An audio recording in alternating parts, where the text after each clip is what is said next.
Já estamos de volta com Hora Geral e aqui ao meu lado o Bayard Umbuzeiro. Vereador, empresário, uma pessoa esportista, pessoa que pensa a nossa região, nossa cidade. E é sempre um prazer recebê-lo aqui, Bayard. Tudo bem com você, meu amigo? Bom dia.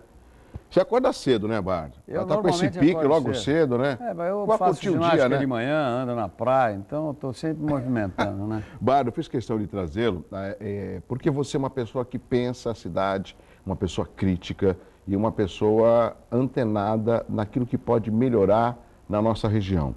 E eu tenho observado, principalmente nesse período, não tem como a gente fugir, pré-eleitoral, teremos eleições de 2014, que muitas obras acabam, pipocando assim de uma hora para outra. Você espera tanto tempo, por que assim, de uma forma tão abrupta? Como que você vê essas obras que eu julgo importantes, mas da forma que são apresentadas, por exemplo? Bem, eu acho que a melhor maneira de demonstrar isso é o seguinte, o produto do político ou do administrador, obviamente político, é mostrar serviço. E é a mesma coisa que você vender. Para isso é que tem o anunciante, que bota o seu produto na televisão. Que ele quer divulgar. Ele quer divulgar. Então, aproveite-se essas oportunidades próximas às eleições para os políticos divulgarem suas obras, ou pelo menos seus projetos. Então, é aquela enxovalhada de coisa que nem sempre, depois das eleições, acaba acontecendo. Mas que o pessoal divulga, com certeza absoluta. Mas essa prática não faz com que os políticos caiam mais no descrédito, que a gente sempre vê pós-eleição um número muito grande de votos brancos e nulos, ou seja, votos, inclusive, esses que poderiam até eleger mais representantes. O problema é o seguinte, nesse período pós-eleição, evidentemente que a população observa o comportamento dessa gente toda. E muitas vezes há uma grande decepção, ou na sua maioria.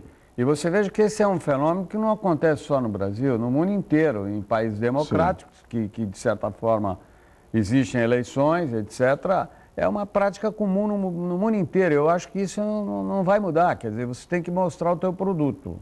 Agora, Bayard, ainda no assunto política, eleições, como é que você vê essas mudanças partidárias? Ou seja, representantes das esferas, tanto municipal, estadual e federal, mudando de partidos políticos. Lógico que a gente entende, é porque ele acha que naquele partido ele não ia ter a condição de ser eleito, não tem mais espaço, então ele muda de partido. Como que será que a população vê isso? Olha, eu vou falar uma coisa aqui que muito provavelmente não vai agradar. Você é original. É original. Acabou. Muitas vezes as pessoas nem vão concordar comigo. Não existe ideologia nesse caso. O que existe são interesses políticos, interesses pessoais, e tem um negócio chamado legenda, que o candidato muitas vezes ele muda de um partido para outro em função da legenda. Por exemplo, tem alguns grandes puxadores de votos em todas as eleições, sejam elas na época para deputado federal ou mesmo para deputado estadual, vereador e etc. Sim. Tem o famoso voto de legenda. Então, você tem os cabeças de chapa e tem os rabos de chapa. Então, aqueles puxadores de voto acabam produzindo uma quantidade enorme de votos que acabam fazendo com que alguns outros que não são tão potenciais candidatos carregadores de voto acabam se elegendo também. O efeito Tiririca, por exemplo, ele teve quase 1,5 milhão de votos e acabou levando três, que não tinham condições nenhuma se não tivesse Tiririca. É lógico, e sempre vão acabar aparecendo figuras carismáticas, não é? Dessa natureza e que acabam, de certa forma, e as mudanças de partido acabam muitas vezes fazendo com que alguns candidatos analisem quem é aquele, quem é o outro puxador desse ou daquele voto, etc, etc, e eles acabam indo para lá. O nosso telespectador pode fazer perguntas para o Bayard no 3041-6777. Bayard, e com relação à nossa representatividade, nós temos um número interessante, significativo de votos, podendo ser eleito aqui na nossa região, aumentar a bancada na Câmara Federal e também na Câmara Estadual. Já tivemos 7 deputados estaduais, hoje temos 2. né? E já tivemos 5 ou 6, se não me engano, deputados federais. Hoje nós temos, eu diria 2. O Protógeno a gente pode ficar chateado, mas eu não vejo o Protógeno como um representante da Câmara Federal da nossa região. O que eu sei é que ele tem uma casa no Guarujá. Temos o Márcio França e temos o Beto Mansur. Será que a população não... Como levar a população a esse entendimento dela valorizar os candidatos da nossa região? Eu acho que isso, na verdade, coisa que é muito difícil acontecer, os partidos como um todo, fazerem uma espécie de um consórcio, digamos assim, no sentido de divulgar essa, eu diria, necessidade de você aumentar essa representatividade. Entretanto, isso é coisa muito difícil, porque sempre tem um familiar que tem parentes no interior, e aí tem um candidato de lá que vem, pede aos familiares daqui, etc, etc. Mas eu acho que com as mudanças que estão sendo colocadas aí na legislação eleitoral a partir da próxima 2014, isso. As campanhas ficarão mais limpas, com certeza, com a proibição de faixas, cartazes, essa de cavaletes. Exatamente. Exato. Então, as redes sociais vão ser muito importantes nesse negócio. Agora, é preciso que haja uma forma bastante clara e bastante didática para que as mensagens produzam efeito junto às redes sociais. Eu vejo, porque hoje a região como um todo, digamos assim, pegando toda a Baixada Santista... Peruíbe até Bertioga. Sem dúvida alguma, nós temos, eu creio que hoje devemos estar em torno de 1.200.000 a 1.400.000 milhões de votos. Exatamente 1.400.000 votos, melhor dizendo. Então imagine, tudo isso aí, tá certo que você vai aproveitar, se nós conseguíssemos aproveitar 50%, 60% desses votos em candidatos locais aqui da região, com certeza a nossa representatividade aumentaria sobremaneira em todas as esferas, tanto na área estadual como federal. Vamos ver o que acontece. Ontem o prefeito Paulo Alexandre estava participando aqui do programa, Baiardi, e o telespectador viu as suas declarações. E ele falou da importância da união, principalmente quando esse é o último encontro com o vice-presidente Michel Temer, onde os 9 prefeitos estavam reunidos justamente para levar reivindicações, né, e tentar trazer verbas para projetos aqui da nossa região. E o Paulo Alexandre falou, é importante quando o vice-presidente vê que a região metropolitana da Baixada Santista estava lá representada. E eu até queria que o Michel Temer viesse aqui para conhecer em loco. Acredito que ele conheça, porque por muito tempo o PMDB comandou o Porto de Santos. Sem dúvida alguma. Eu diria a você que até ainda acho que comanda um bocadinho, né? Né? Sim, lógico. É parceiro do governo. Tá parceiro do governo e agora... É o número 2. E o PSB saiu do comando lógico. Mas não muda de assunto, Baiardi, estou falando outra coisa. Da importância de estar junto dos prefeitos ao vice-presidente Michel Temer. Isso é importante. Eu acho que isso é a prova do que eu acabo de dizer aqui, de um pensamento que eu tenho, não é? Eu não sou dono da verdade, mas a gente tem um pouco... na quarta-feira teve uma audiência pública que um cidadão, um leigo, com relação à discussão toda que ocorreu ali na audiência pública. Comandada pelo Sadal, acho que da dragagem e da Praia do Góis. Né? Exatamente. O cidadão falou, olha, a minha única ferramenta que eu tenho aqui como leigo é o seguinte, eu sou morador da Ponta da Praia, aliás, como eu fui durante 5, 6 anos, eu sou um observador e a observação é a minha ferramenta. E disse algumas coisas muito interessantes a respeito do assunto ali. E como nós, de certa forma, fomos citados por um dos participantes lá da audiência pública, que é um diretor do Internacional, que já foi diretor de vela, velejador e etc., que isso é um esporte que eu pratico também, eu tomei a liberdade o Beto participou, meu filho, estava lá, mas mais como ouvinte. Que está na Câmara, na vaga do Carabina, que está de licença, né? Teu filho Beto Baiardi. E eu lembrei de um projeto que, na época, o prefeito Beto Mansur me pediu que a gente fizesse um projeto de um waterfront. Para quem não conhece, todo mundo... na Olimpíada da Austrália, de Sydney, ficou conhecendo, o mundo conheceu lá o waterfront, que é a Ópera de Sydney. Aqui em Santos nós fizemos um projeto mais ou menos parecido. Não vou me alongar com isso, porque... Seria até no emissário, não chegou a ser discutido, não é no emissário, é aqui na ponta da praia. Na ponta da praia mesmo, tá entendendo? O que eu creio, dentro das minhas observações de 60 anos de nado, de canoagem, de vela e de pescaria, eu acho que isso poderia ajudar muito. Não vou dizer que é uma solução, mas vai ajudar muito esse problema todo que existe. Aqueles que estiverem interessados, procurem lá www.fundamar.com.br, que você vai ter ali o processo, todo o projeto, um anteprojeto, digamos assim, porque projeto é uma coisa que pode ser modificada. A gente está aí escutando os mais inteligentes, os mais preparados para discutir esse assunto. www.fundamar.com.br. Esse é um projeto feito pela Fundação Mar Linha Azul, da qual nós presidimos já há algum tempo. Então, esse projeto já tem 12 anos e rola daqui, rola de lá.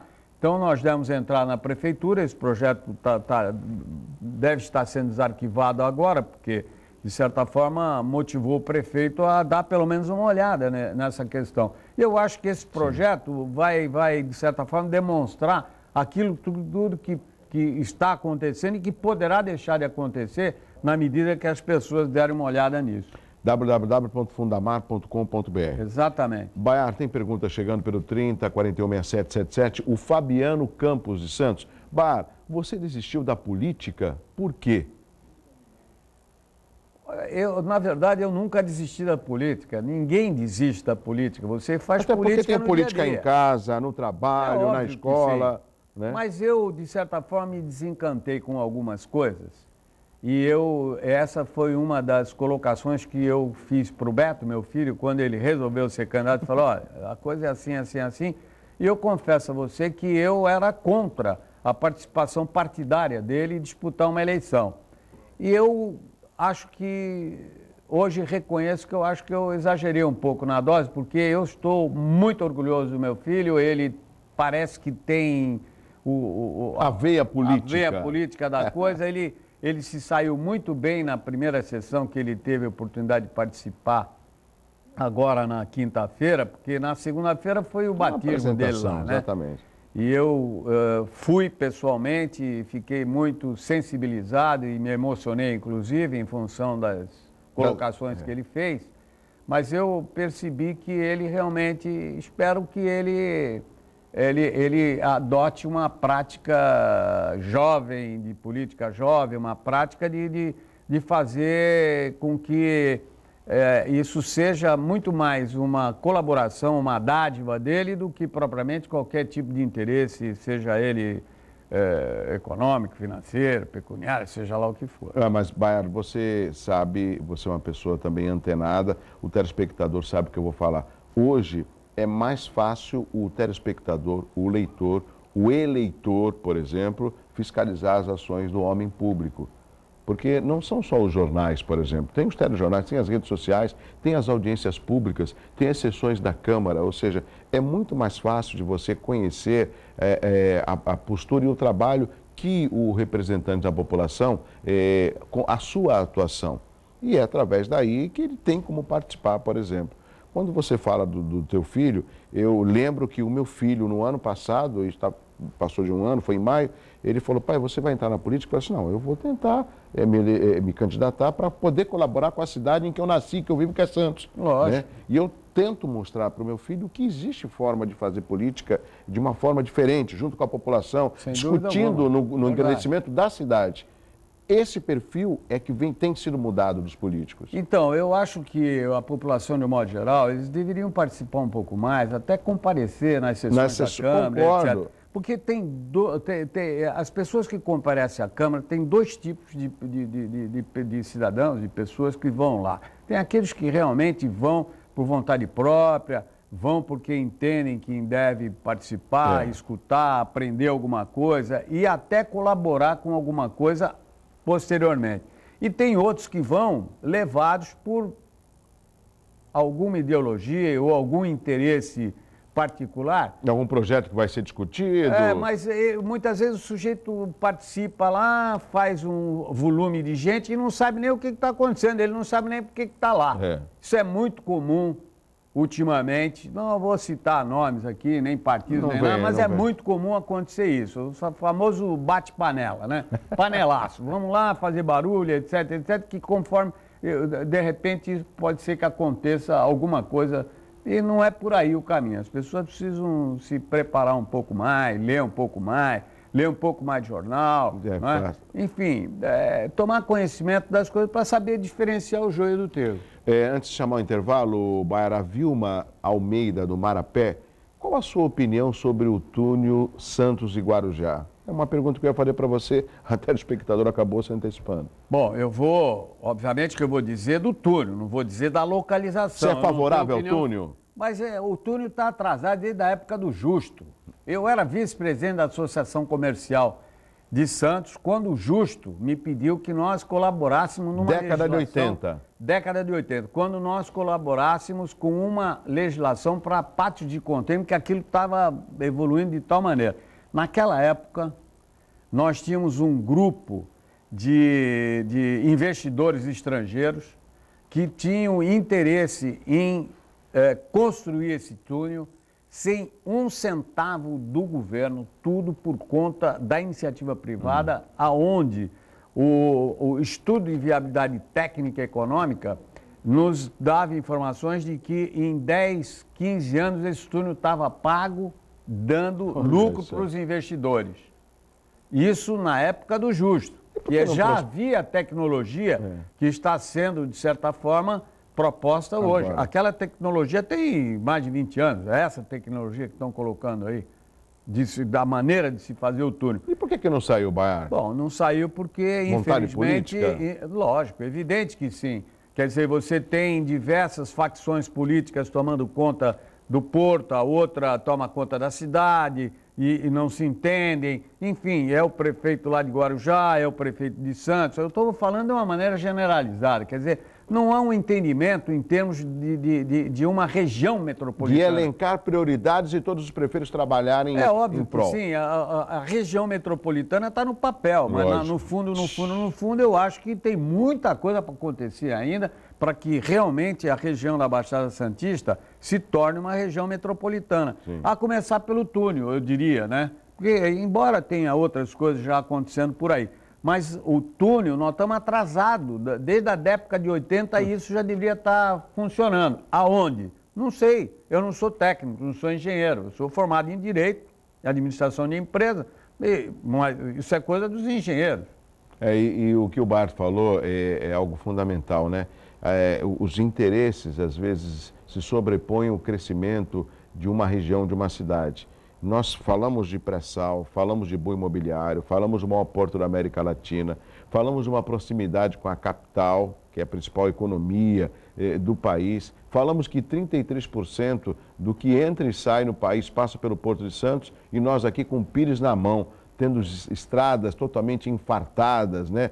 Falta de projetos de moradia, não temos uma entrada na cidade, parece que agora vai sair do papel, e tudo isso acaba sempre sendo retomado em discussão, Baiara, quando chega a eleição. Aí depois passou a eleição, parece que amorna. Então nós temos essa responsabilidade, o telespectador tem essa responsabilidade de participar de uma forma mais efetiva para que pelo menos os nossos... porque ficou muito prejudicada a mobilidade das pessoas aqui na região como um todo.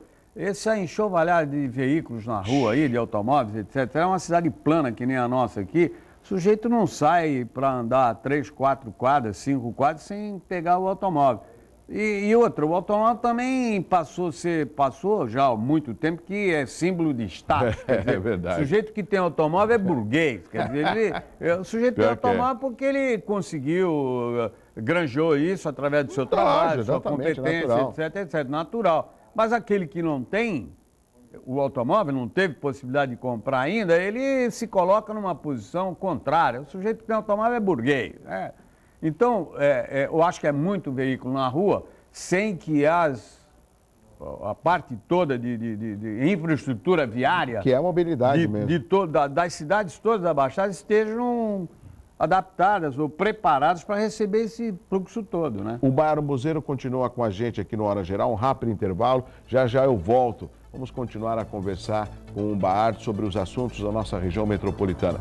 E você pode continuar fazendo perguntas no 3041-6777. Eu volto já.